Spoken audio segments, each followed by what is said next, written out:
This is VSiN, the sports betting network.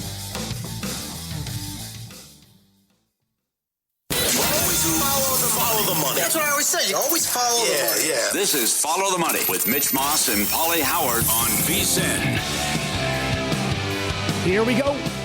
Welcome in. It is Follow the Money on VSiN, the sports betting network. Mitch Moss, Pauly Howard with you live in downtown Las Vegas. Circa Resort and Casino is the spot. Very busy 3-hour program lined up today. We'll hit the World Series multiple times. Thursday night football. Ravens, Dolphins, can't wait to watch Lamar Jackson back in action for the first time in a while. College football, NBA, best bets in soccer. Paul Charchian, weekly appearance coming up in 30 minutes, Pauly.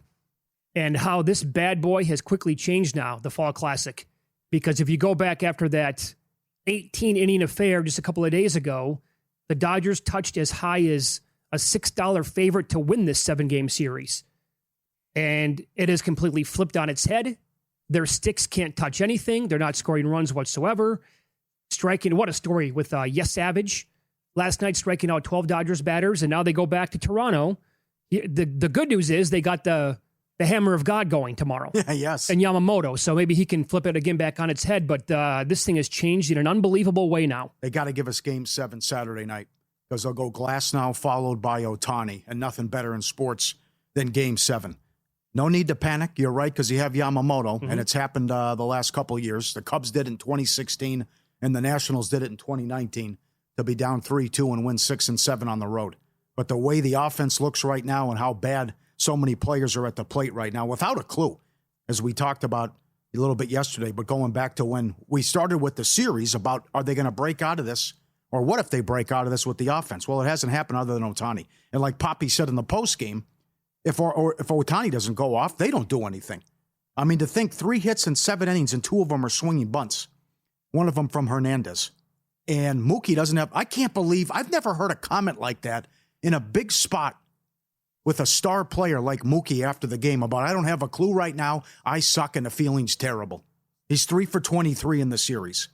Pa has an automatic out. You try to shake up the lineup, that doesn't help. Bottom of the order's been bad. Will Smith catching 27 innings. In 2 days, he's got to be exhausted. Nothing's working out.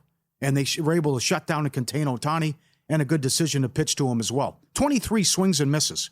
That's a record, what happened. But it speaks to the incredible job by Toronto to have the guts and brains and courage to keep calling this guy up time after time after time. And they did a bad job last night trying to explain it, but to me it's easy. To what he's done. To go from started A-ball, where you're pitching in front of 327 fans, and it's 20,000 less than what was at the population of the town he was at, 20,000 less than people at Dodger Stadium. And you go 7 starts at A-ball, 7 starts at AA, 3 at AAA, 3 in the big leagues, 5 in the postseason, and this guy comes out like Sandy Koufax. Right? What a story. And think about this, too. The Dodgers were the best scoring team in baseball at home this year, even better than the Blue Jays. 3 combined runs after that 18-inning game in games 4 and 5. 3 combined runs. That is it. Yeah. You take out the Red Series in the playoffs. Right. They're batting .224 with a slugging of .372. That's, way down, obviously, from the season numbers. They're also hitting .201 against the Blue Jays with a batting average of .200 with runners in scoring position and 0 extra base hits. Game 5, 1 at-bat with a runner in scoring position. Ohtani, Smith, Betts, Freeman, 1 for 15 AKs. And you talked about it with Betts. 3 of 23 so far. Beyond that, he has scored 1 run, 0 RBIs. And to me, it's a no-brainer. If you're Dave Roberts, you got to drop him down way in the lineup. And don't be afraid. I don't care about the resume here. We're talking about what's going on in 2025. All the All-Star appearances, the MVPs, whatever else he's accomplished. A guy like Kike Hernandez should be up in the lineup, and Mookie needs to go down. Yeah. You need to read the room. Betts is an automatic out, period, right now where he's batting.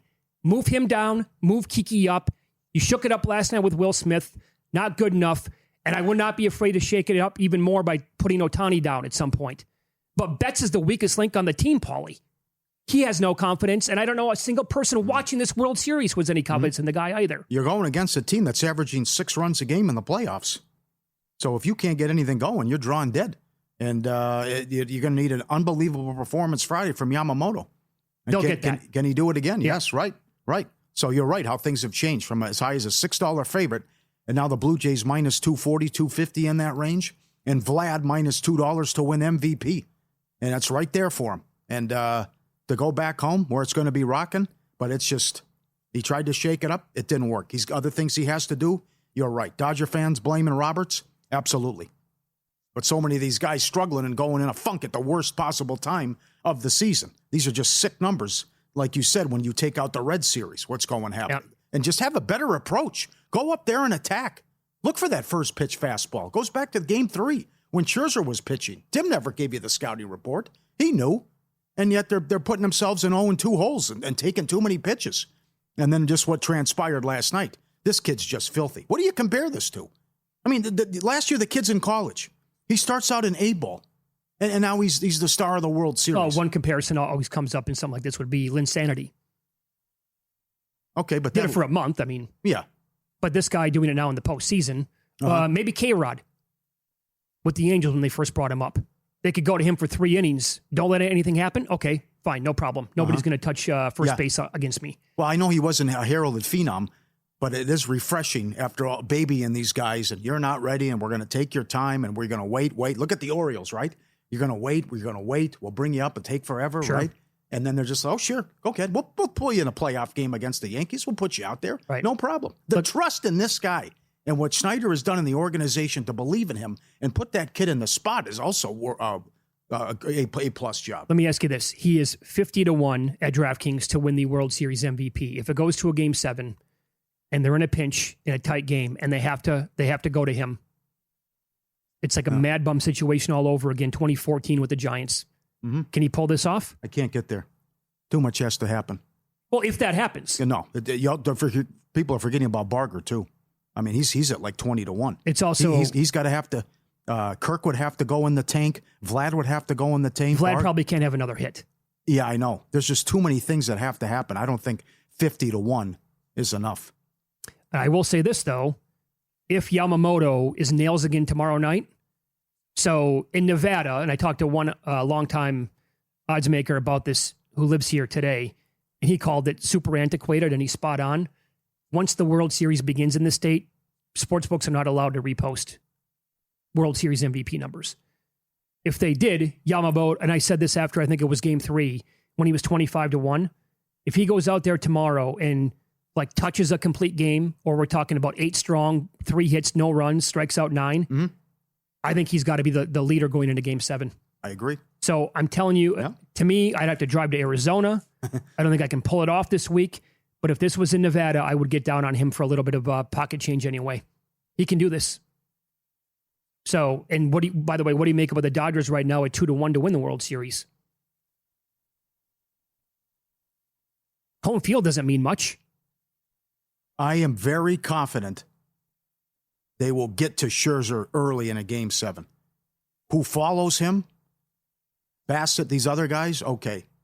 And then are you more comfortable with Glasnow and Ohtani compared to Scherzer, Bassett, and all hands on deck?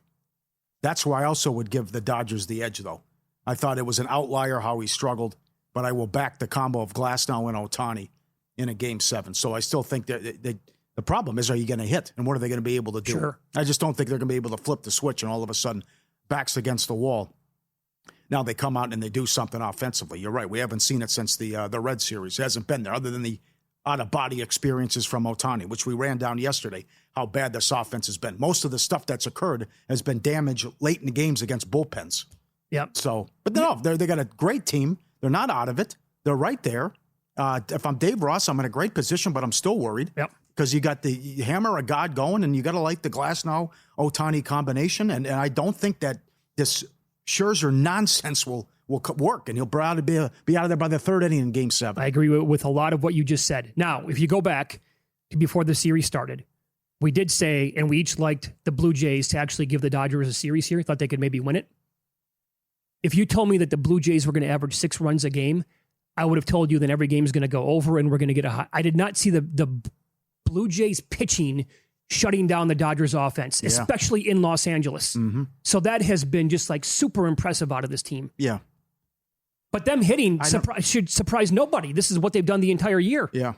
Well, I guess maybe we should have seen it coming, though, because they couldn't do much against Milwaukee, and the Philly starters shut them down, too. I don't know. But that's, a lot of people slept on this team.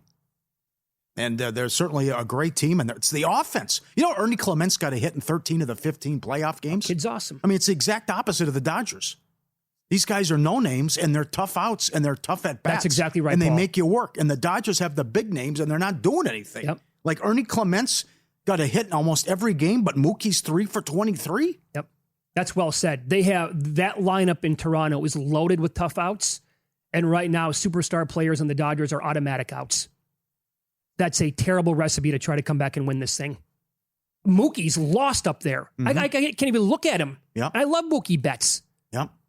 Oh, my Lord. What are you doing with Ohtani tomorrow? You got to bet under 1.5 walks again. Especially they're giving you plus money. You got to bet under 1.5 total bases again, I think. Yeah, maybe. How about Betts no hit is like plus 175? Another one, yeah. Mike Palm called that yesterday. That was a good plus price. Yep. Yeah. Ernie Clement to get a hit. Mookie no hit. Ohtani stuff under. That's the way you rock and roll. Yamamoto's outs prop is 18.5. If they made it 15.5, it'd be the biggest bet of the World Series for me. Yeah. But I still like it. It's right because he can go 7. Oh, yeah. He's got to go 7. He pretty much does. Come on with the wild pitches. We're in the World Series. Yeah, 4 what are of you them. doing? That's high school crap what they're doing. I know. It's embarrassing. They're unraveling right in front of us here. Win some, lose some is up next, and we will hit Thursday Night Football. An angle for tonight is 67% since 2012. We'll give you the details on that next here on Follow the Money.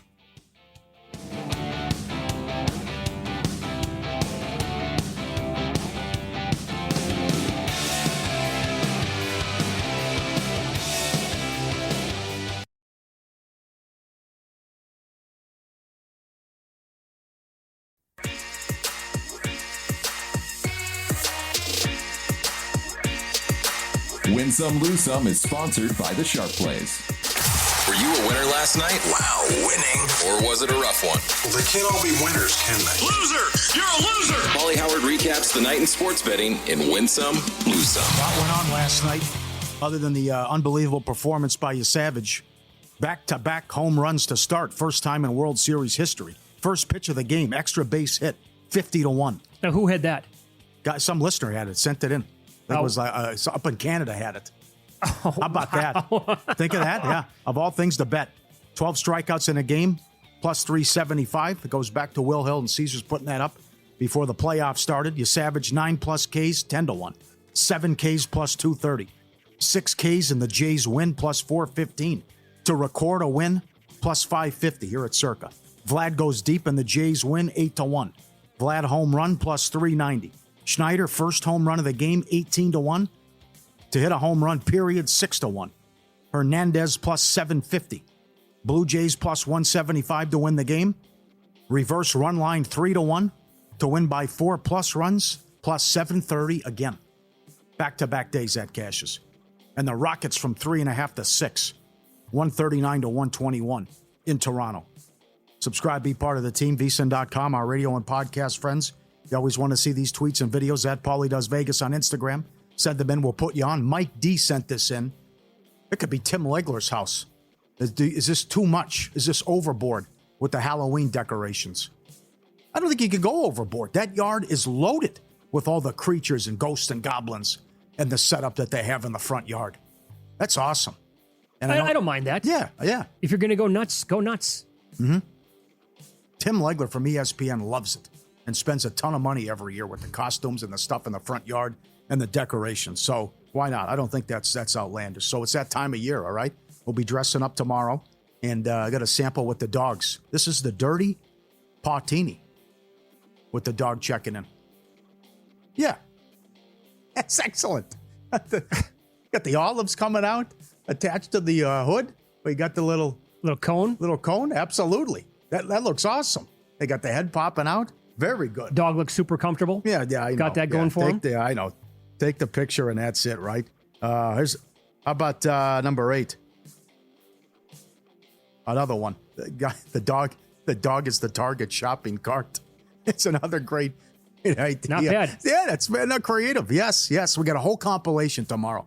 It's very good. Keep sending them in. with the dogs dressed up at Pauly Does Vegas on Instagram. That is excellent. How about this? I put it under win some, but it's rest in peace. Jim Irsay's memorabilia collection is going up for auction. He passed away a couple months ago. Remember, he said he was offered more than $1 billion for it? Yeah. Christie's is going to auction it off in March. Take a guess. Let me run down what he has.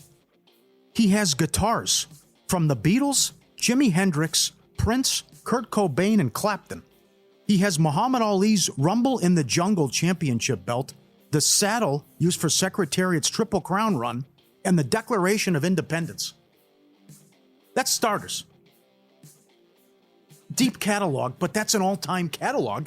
You can just stop right there. But the other stuff that he has, how do you top that? So this must have been in his trust, I'm guessing. Like when I pass away, Yeah. open it up, Yeah. get rid of all of it. Yeah, he had if you would like. Yeah, he had a saying, "It's not mine. You never see a hearse pulling a U-Haul.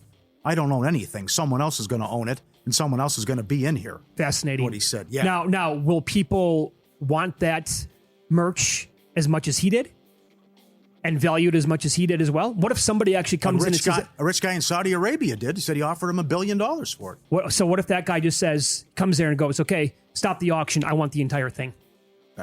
Yeah, shut it down. One number would probably scoop the entire lot, right? Yeah, I would think so. We didn't have time to put this in. You can look at me and get at me on X, at Pauly Howard with a Y. What Megan Stallion wore to the Mavs game the other day, as I tweeted, no wonder why Klay Thompson's gone under his points prop every single game. I can't believe she wore that to an NBA game, and that is unbelievable. Win some as well. Lose some. Hawks, Nets over. Now, could we really not post it because you didn't get it to him in time, or did they say, hey, I don't know if we can post that one? Well, I know. I couldn't believe she wore that to an NBA game. I wouldn't even, if I was there, I wouldn't even watch the game. I know. I'd miss the entire thing. She doesn't have a bra on. Hawks, Nets over, 235.5 up to 239.5. Bad beat with Trey Young played 7 minutes. We still almost got the team total. Outrageous. Suns Grizzlies over 238.5 up to 243. Some of these scores, Pauly, in the NBA every night, they are flying to the moon, man. They are. That Portland game was crazy. Yeah. One lose some. This is what the Meat Man talked about last week. Look at this guy's hair. He's a Man U fan. He won't cut it until they win 5 in a row. They're on 4. One more. Can he get there? There he is on Instagram. How about can we do this and get it done? Come on. Come on, Man U. How does he get it to go up like that far? And look at that thing. You see what I'm saying? Like, yeah. Could have product in it. Who knows? Yeah. Before the line moves, Sharp Play's already there. They don't just follow the market. They help move it. Jeff and the crew been at it since 2011 with Follow the Money since day one. Trusted by pros, watched by the books. Visit sharpplays.com. Stay ahead of the line. Free reports, alerts, and market moving insights. Had Gadsden first touchdown of the game last week. Let's see if he can do it again. Sharpplays.com. Get at him. I got to be careful with how I word some stuff. So tonight, Thursday Night Football, Ravens in Miami against the Dolphins. Great numbers as always. Steve Makinen, vsin.com, delivers like the mailman. We've had 33 Thursday night games since 2012 with a total of 50 or higher. They are 22-11 to the under, 67%. However, and when you have a total this high, you're going to get, obviously a combination of either good offense, bad defense. These are two of the worst defenses in the entire league. The Dolphins, Pauly, are 27th in EPA per play allowed. The Ravens are 30th. And both these teams are in the league's bottom 5 when it comes to drop back EPA per play allowed. Now, did Tua find something last week? 4 touchdowns, and they took it to Atlanta. That was on the road in the Falcons' home building. And Atlanta, we think they have a pretty good defense. I'm not talking about momentum, but I don't know about that. I just think he was so bad before. I think it speaks to more of an Atlanta no-show. I mean, the game plan is simple. He's going to throw the short stuff, dump it off to Charchian, and then get it to Waddle. I know the guru likes Waddle over 4.5 receptions. But with Waller out, Hill out, he doesn't use Ollie Gordon. Ollie Gordon, by the way, 6-1 to the under in his rushing yards prop. Check that out, vsin.com. He's 18.5. I think it's all about maybe a little Washington, a little Waddle, and lean on Charchian and maybe try to force a turnover. But I just think I was shocked at what happened, like most people, but I just think it was just a hideous no-show. Got to respect your opponent. Awful job by Atlanta. you put pressure on this guy, he has issues. Not to mention he's got the visor and the dealing with the eye situation. You go back the last couple games, he had 6 interceptions. So, but good to be back at home. Interested to see how Lamar looks, and Lamar getting Flowers involved from Fort Lauderdale. I agree with his props going over. Miami struggles against tight ends. It could be an Andrews game as well. Yep. But it's. I think it was an absolute fluke what happened with Bijan and not getting Robinson going on the ground, and Atlanta only having 45 yards rushing. I think it's all about Henry. Me too. And a little bit of Lamar, because I don't know how close he is to 100%, but I think it's all about Henry on the ground. Maybe you set it up, take some deep shots to Flowers, and maybe a little Hopkins. Hopkins is low, too, 15.5. He seems always good for at least one catch for 20 yards. Yeah, I think the Ravens are going to look at that game on tape last week and say, boy, the Falcons really blew this. Like, you can gash this team on the ground from any angle that you want. And Bijan I get the fumble, never really a factor in the game, but we're not going to make that same mistake. And plus, it's Lamar's first game back. Probably not going to put, maybe I'm wrong, but like a full workload, probably not too many design runs for him tonight. I'm guessing it's a lot of Henry the entire time. I looked at doing a same game parlay of getting nuts, like 150 yards and 2 touchdowns. It's like 12-1 in the game tonight. I haven't bet it yet. Miami is also 62-32 ATS at home since 2014. There is something here when teams go to South Beach, and the Dolphins have been pretty good. I'll give you some primetime numbers as well from Mackinnon at vsin.com. This goes for Thursday, Sunday, and Monday night games. Baltimore, 28-14 straight up, 25-16-1 ATS their last 42.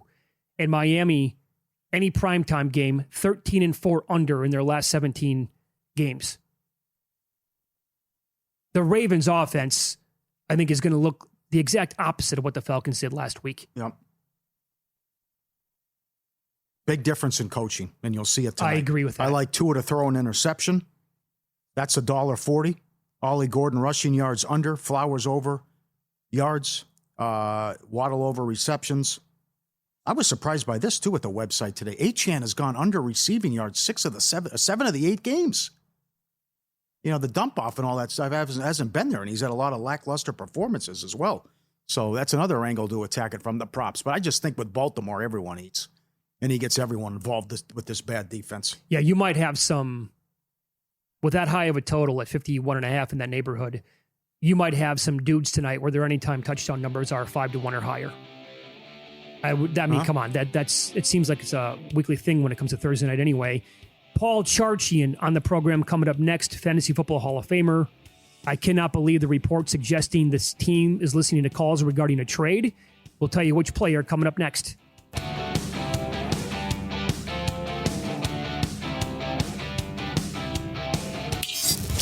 This is Follow the Money on VSiN. A lot to get into here for Week 9 of the National Football League, including tonight's Thursday night tilt between the Dolphins and the Ravens in Miami. We head out to the progressive guest line. Paul Charchian joins the program now, Fantasy Football Hall of Famer. GuillotineLeagues.com is the website. Charge, good afternoon. Good to talk to you as always. How are you? I'm doing great. This is one of those games where, again, these Thursday night games don't always look great on paper, but more often than not, we've had really good Thursday night games. And I suspect this one is going to have more intrigue to it than I think a lot of people realize. Yeah, I don't disagree with that. So we'll get your take on tonight's game coming up at about 15. You're going to stick with us here for a full half an hour as you do every Thursday. Let's begin with this. Bengals defense is just hideous. Look away ugly, right? Can't stop anybody. Yeah. 500 yards to the Jets, 250 plus on the ground last week. Now here's the deal. They get the Bears this week, and everybody's thinking smash bot DeAndre Swift did not practice, right? So what are we looking at here with the Chicago backfield against this hideous defense that we talked about with the Bengals? Well, first, I'm going to talk about Swift for just a minute because Ben Johnson seems to have cracked the code on how to best use Swift, and we've seen the usage really change dramatically in the last month. It's more zone runs. It's longer developing reads, aided by the Bears' much improved offensive line. And that has made Swift a very reliable producer for, again, like the last month. Bengals allowing the most rushing yards to opposing runners, 132 per game. That is 13 more rushing yards than any other team. So if Swift goes, I like him plenty here. But the real angle is probably backup Kyle Monangai. Over the last 2 weeks, Monangai has vaulted to a near 50-50 split in snaps with DeAndre Swift. Now, Swift has still been getting more rushes than Monangai has, but the gap is starting to close here. And if Swift isn't healthy, they'll clearly go to Monangai, who could end up, even if Swift plays, Monangai could end up with more carries. Monangai also, by the way, has had carries from inside the 5-yard line in consecutive games. He's got some touchdown potential to him. He's a bigger backed guy, absolutely built for goal line work, and better built for goal line work than Swift is, in my opinion. Also, non-number one running backs have had a ton of success against the Bengals, including Isaiah Davis last week, who put up 110 yards. So to me, the focal point of this Bears-Bengals game in terms of the running backs, it's Kyle Monangai's the play here. Well, so what do we do from a Bengals standpoint that Flacco is 50-50 now with the AC joint? I know, which is kind of a bummer because this is a great spot. Yeah. The Bears are likely, well, we know they're out 2 cornerbacks. We know Kyler Gordon is out, and these are 2 best cornerbacks. Kyler Gordon and Jalen Johnson are on IR. Tyreek Stevenson's status still unknown, but they may be out. They're going to be out either 2 or 3 starting cornerbacks. So opportunity should be there. The catches, of course, Jake Browning's was so bad in his starts that you hesitate a little bit here. Jamar Chase targeted 23 and 19 times the last 2 games in these Joe Flacco starts, which is crazy. It set the all-time record. I don't know if you guys know this. Jamar Chase has set the all-time record for most targets in consecutive games at 42. Had you guys heard that? No. Ooh. This is the first. What was the previous record? I'm glad you asked. Previous record was 40. No chance you'll guess, I think, who it was. I would say Brandon Marshall. Hey! Yes, you did know. Dude, nice. Good call. Wow. Brandon Marshall had this crazy game in 2009 where he had 21 catches on 28 targets for 200 yards and 2 touchdowns. Oh, my God. So it was nicely done. That was really, really impressive. I knew that he had I knew that he had a crazy game, like 28 targets, so I don't recall that part of it. Yes. Yeah. Brandon Marshall. That was really nicely. That was his Denver days. If you're wondering which of his stops that was in the Denver era. For Flacco, obviously we hope he plays. You have the risk of him taking a sack, landing on the shoulder, game ends early. That's part of the implied danger with Flacco or picking any part of that offense. But let me highlight a sneaky play, if you don't mind, from the Bengals offense. Bears give up the highest ratio of yards and catches to slot receivers of any team in the league. And the Kyler Gordon is out. He's their slot cornerback. Their replacement is a guy named Nick McLeod. He gives up an 88% catch rate in his coverage. He's allowing a touchdown every 7 completions in his coverage. Andre Yosevich. I know, who cares about Andre Yosevich? He's the guy who lines up in the slot for the Bengals. That is your sneaky under the radar play if you're looking for one in this game. And obviously it'll help a lot if Joe Flacco goes. What do we do now that Dowdle has seemingly won the job and he's going to get, he should have been getting most of the carries after what he did back-to-back games? How do we attack the Carolina backfield? Yeah, I'm glad you asked about that. And I think they handled it. I think Dave Canales handled it just right. So, Rico Dowdle, and last year, shockingly good. In December, they extended him, gave him a whole new contract, and he rolled into this year as the starter, but he has been hurt, and Hubbard just hasn't been all that good. Then Rico Dowdle wins the starting job, and over the last month, he's averaging 7 yards per carry. When Chuba Hubbard missed those 2 games, Dowdle rolled up to 400 yards and 450 yards, and when Hubbard came back, I think Dave Canales just sort of said, all right, look, we'll let the best man win. Well, the best man was Dowdle. Dave Canales told us as much this week that Dowdle's going to be the starter. And so I like the fact that they're going on merit. Rico Dowdle should be is the best back. He should win that opportunity, and he has. Now, Packers coming up, and I don't love either guy for the Packers, but let me stress this for fantasy use on Hubbard. Just drop him. I know that you drafted Chuba Hubbard in like round 5, but here's the thing. He's a backup runner on the 6th worst scoring offense. You can find backup runners on the waiver wire. There's no need to hold him. We get emotionally tied to the guys that we drafted and what we thought they were going to do. Just cut bait here. I think there are other better handcuffs to be had. Yuck. I hate hearing that. In that same game, man, is it just Tucker Kraft, like the only guy in the passing game for Green Bay that we can trust? What do you want to do with the wide receivers? Just Tucker Kraft. I think you drop them all. Drop them all off your roster. Remember, not only are you giving up on a befuddling situation that is you're probably going to get wrong most weeks, but also it frees up the opportunity to pick somebody else up who might do better for you. We had hoped that first-round pick Matthew Golden would emerge as the number one receiver for the Packers because they haven't had one since Devontae Adams, and the opportunity was there. They've been waiting for somebody to go become the alpha. Nobody's done it. And it doesn't look like it's going to be Matthew Golden. They bring back Christian Watson, first game back off a year of missed time, and he promptly leads the Packers with 4 catches and 85 yards. And further confounding matters, by this time next week, Jaden Reed might be back from his foot injury. His return timetable is basically here.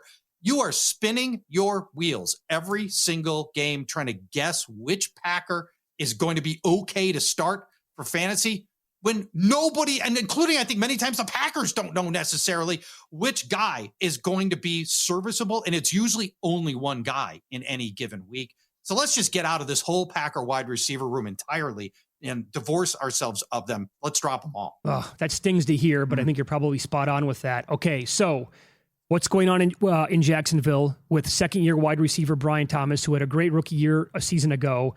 The team had to come out and squash reports that he's on the trading block, which I mean, seriously, they're going to maybe deal the guy already? What do you think is going on in this situation here? And if they did deal him, what a dramatic fall from grace for Brian Thomas, who at second half of last year was awesome. He was it was a rookie of the year conversation. He was great. Mm-hmm. Brian Thomas, there was no reason to see this coming. He leads the NFL in drop passes. He has the second worst drop percentage. 18% of his passes are dropped. I mean, imagine that.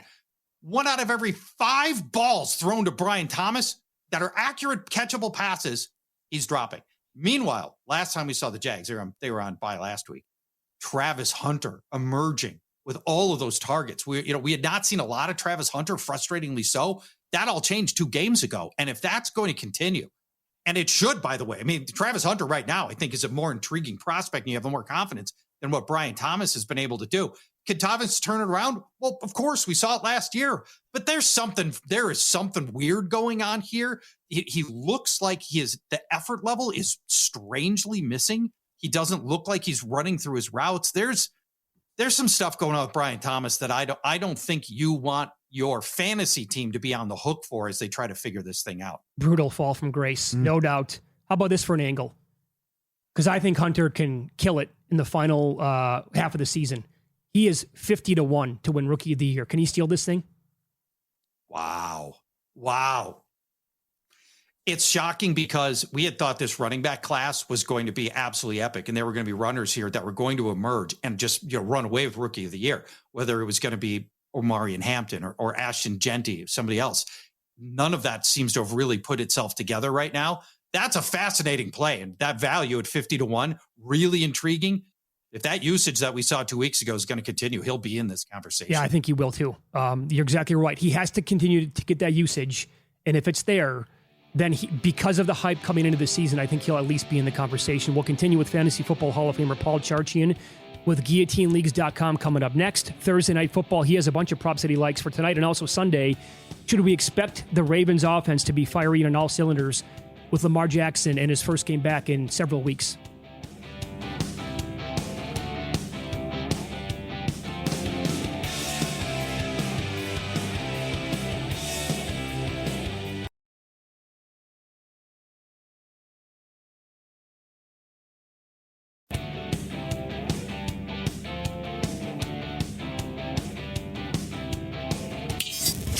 This is Follow the Money on VSiN.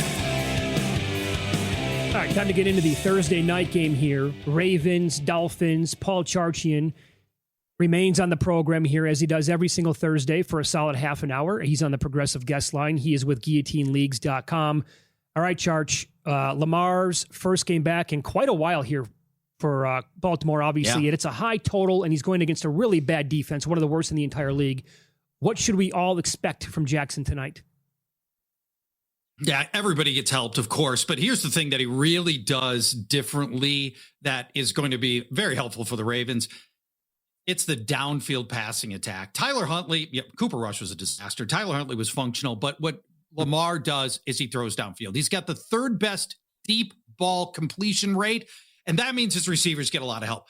Rashad Bateman goes from totally unusable to just mostly unusable, and Zay Flowers is the guy who really benefits here. He's the Ravens' only difference maker after the catch. Incredibly slippery. The water bug moves, makes people miss. He all those games, that month without Lamar Jackson, he only had one catch of over 19 yards, one deep catch for Zay Flowers. So getting Flowers back with Jackson is going to help him a ton. The Miami secondary looks okay on paper, but they've faced some awful receiver groups, like the Jets receivers last week, the Browns receivers the week before that. So this is, I really like Zay Flowers here. Jackson, as a standalone guy, they're going to run a lot tonight.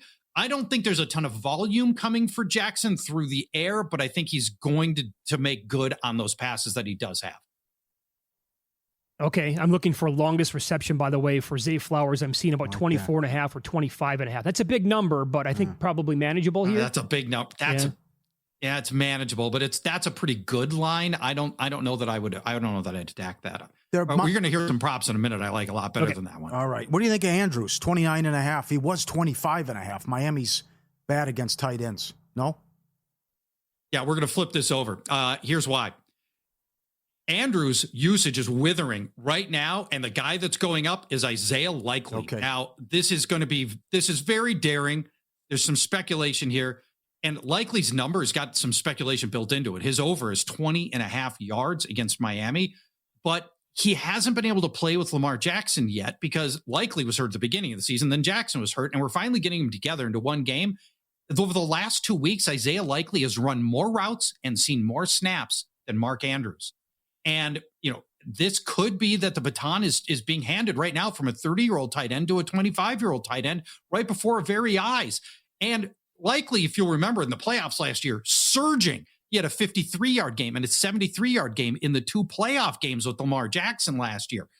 Then there's Miami's tight end defense. They're giving up 64 tight end yards per game. So even if Andrews splits with Likely, still go over the 20 and a half. So yeah.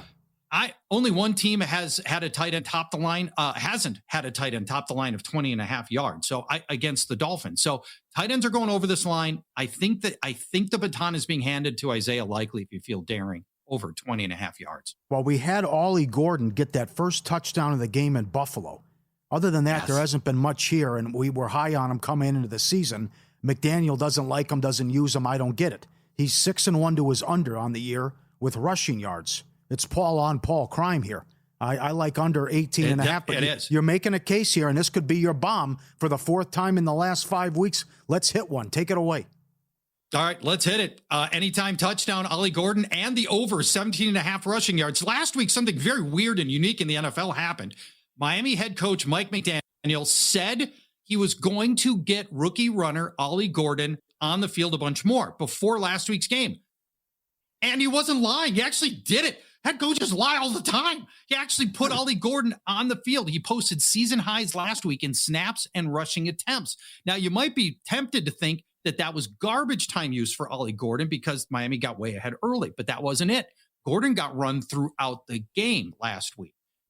On the season, Ollie Gordon is the only Miami running back to get a carry inside the 3-yard line. He is that team's designated goal line runner. Yeah. The Ravens' run defense has allowed running back touchdowns in every game.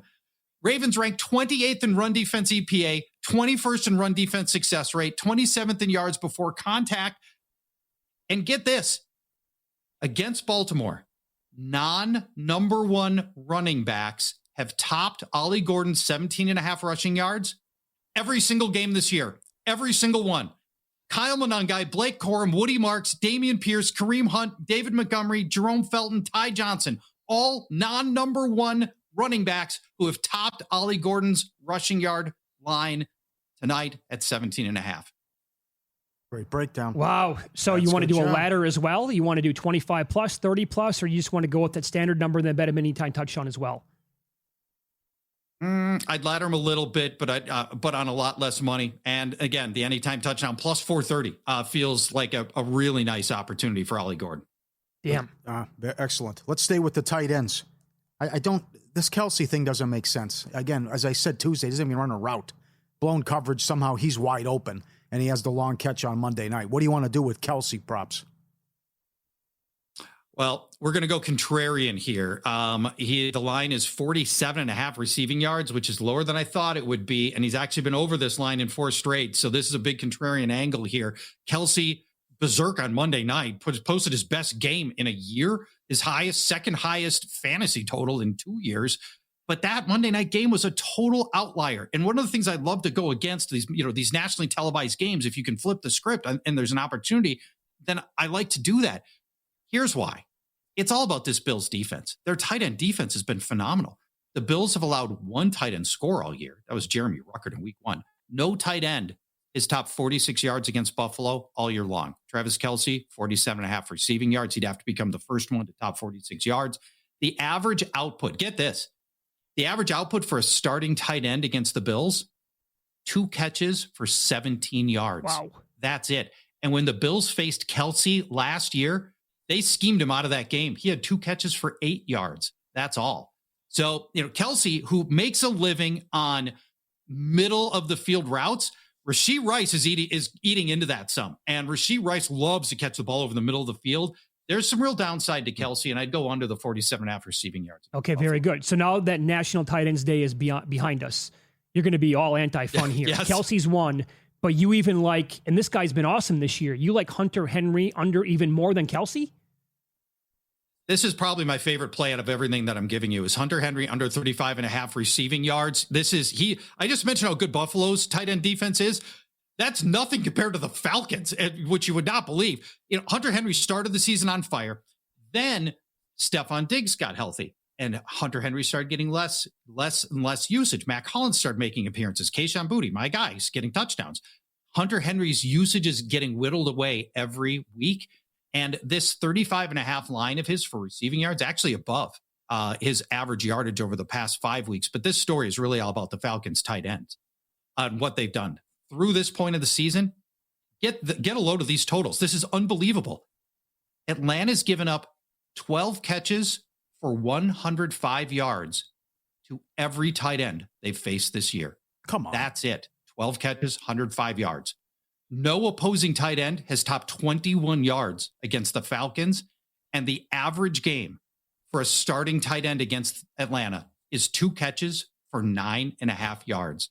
For Hunter Henry to get over 35.5 receiving yards, he has to quadruple the average output of opposing tight ends against Atlanta. I knew that they were good, but not that good. Holy smokes. And one more from the same game here in about 90 seconds. Is this going to be another flop for Bijan Robinson on Sunday? It might be. No runner has topped 49 rushing yards against New England all year. There's in sneaky fashion. This has now turned into the best run defense in the NFL.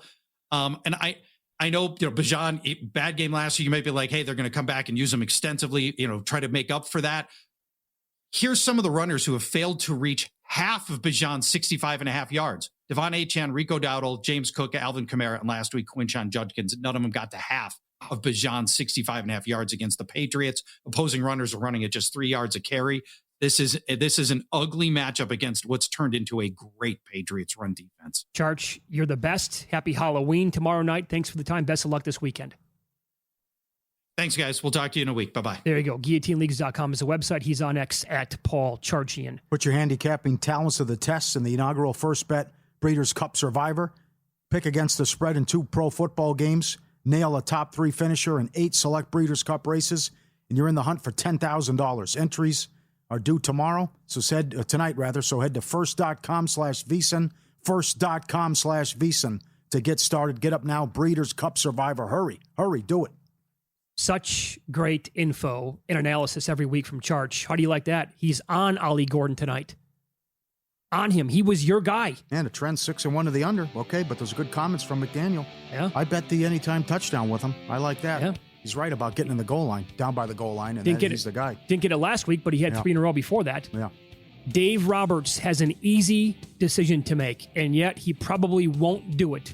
Tell you what that is next here on VSiN.